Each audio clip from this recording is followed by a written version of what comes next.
Hey everybody, this is Ron and meet Anthony. Hi everybody. Anthony's going to be asking me the questions today. Some of you may have talked to him. He's on our customer service floor, so he got elected today. All right, so this is the first question here from Christian Moore. Hi Ron, I have a Where's Christian from?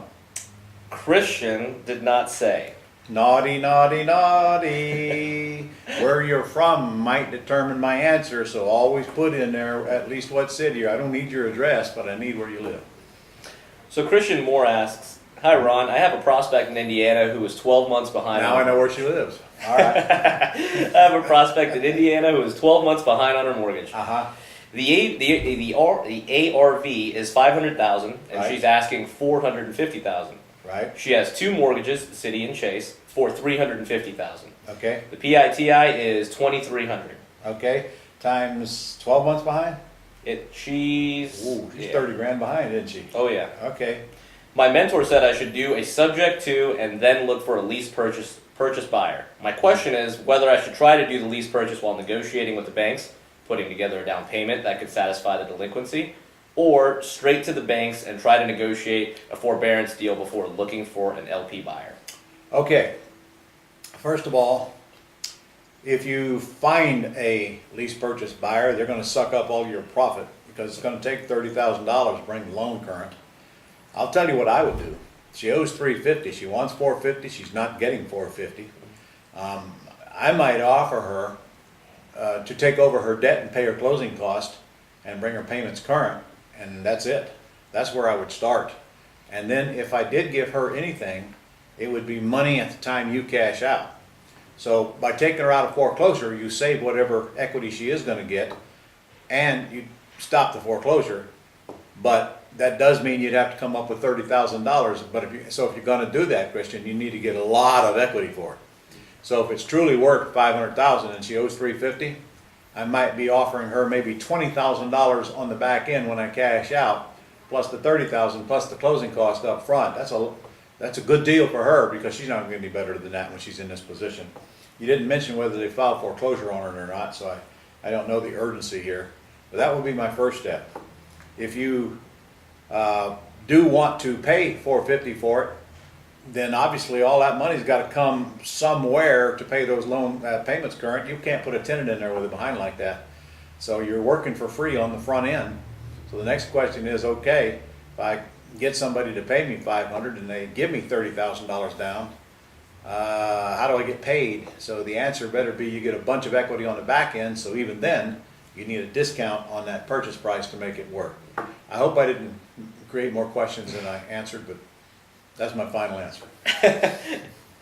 So this question is from Eugene Hodge. Doesn't say where he's from. Hi Ron, my name is Gene Hodge from South Florida. I've been a Gold Club member for about a month.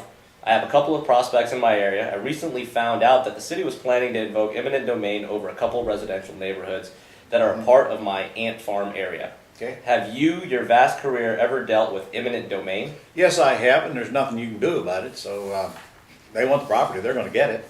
That's what eminent domain is all about. So I'll tell you what, though, if you know eminent domain is coming, it might be a good chance for you to go buy properties cheap in that area because they do have to pay retail price to take the property away from you. Just a thought. that's a strategy most people don't get to take advantage of. But so flip it over and see if you can buy properties cheap in that area, and then what do you got to lose? But I wouldn't go in there if I were in any great risk, I can tell you that. This question from Alex Arriaga is from Texas. Hey, Alex. If you want to do an axe deal in Texas and you purchase the home using an AIDT because lease purchase buying doesn't work in Texas, would you sell using lease purchase? And if so, how do you assign the lease purchase agreement back to your seller if you already bought the house from them? Do you sell the seller you're going to? Well, if I bought the house from them, I would not assign it back to them. I mean, I just wouldn't. I'd at least option it out and stay in it, which is probably the smartest thing for you to do anyway. They don't own the house, so you can't assign it to them. If you bought it with an AITD, though, don't forget you can sell it with an AITD as well. And you didn't tell me whether there's any equity in it or not. So let's say I buy it with an AITD and there's a bunch of equity in it that the seller is getting payments on, and then I sell it on an AITD, I can always assign that agreement back to the seller if they accept it. I just can't assign a lease to the seller if they don't own the house anymore. If they don't own the house, they don't have any right to collect the rent payments. Okay, seller sells the house on an AITD to me, and then I go lease it. Then the seller doesn't own the house anymore. It would not make sense for me to assign them a lease since they don't own the house anymore. But if I actually sold the house, I can assign my contract back to them between me and the seller and have them satisfy their contract between them and me, if it makes sense to do that, which means maybe the sales price was higher and you're willing to give the seller some equity or whatever. But I think that's the answer. Yeah, that makes sense. This is from Isaiah Fowler. Hello. Hey, Isaiah. I received a call on Thursday. The lady owed $127,000 and the home is worth about $60,000. The Wow. next day I went to the house and got the deed, and we are closing in a week. I'm going to lease option this home out on a long-term lease. From someone experienced, what is a fair price to market it on a lease option? Well, I hope I heard that wrong, Isaiah. What I heard was it's only worth 60 and she owes 120. I'm hoping that's in reverse. No, she owes 120. Well, if she owes 120, my first question is, why do you even want the deed if it's only worth 60? Something's wrong with this equation. And I'd have to ask, how did she even get 120 loan on it if it's only worth 60? So this question needs some work before I can properly answer it. And you really, I don't believe your 60 is the R. So rephrase that question and send it back instead of me making an idiot of myself here. This is from Jared Kluver, and Jared is from Arkansas. Hey, Jared. Hi, Ron. Jared from Arkansas. Took your terms course last year, and as a result, got a nice sandwich lease option. Good. The tenant buyer is now ready to get bank financing to cash out.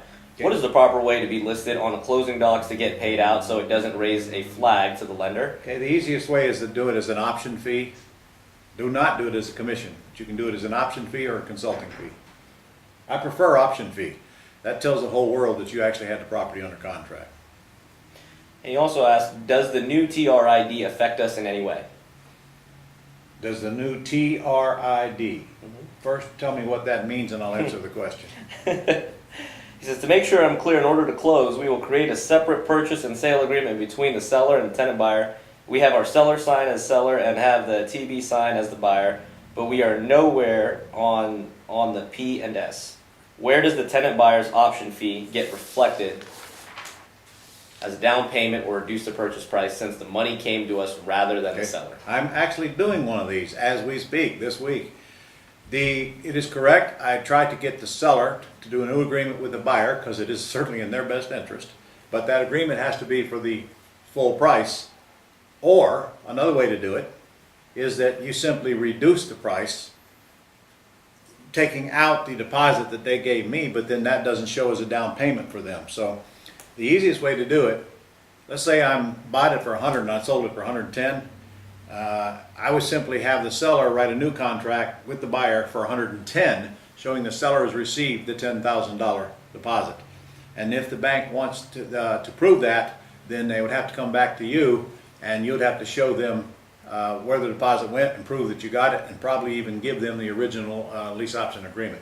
You really should check with the loan processor that's handling their loan and see how they want to handle it. And whatever they say goes. Make it easy as you possibly can. But that's what I'm doing. Now in this case, they gave us an assignment fee, so it doesn't show as a down payment anyway. So we're just having the seller, the purchase price is the loan amount, and they're just creating a new contract for that because there is no down payment credit that the buyer can get regardless. So that one worked. That's all. That's it? Yep. That's all? That's all you guys got? Huh? That's the best you can do? All right. Well, I'll probably talk to you again next week before Christmas, but actually that is Christmas Day, isn't it? Whatever. Have a Merry Christmas and have a great New Year, and come see me as soon as you can.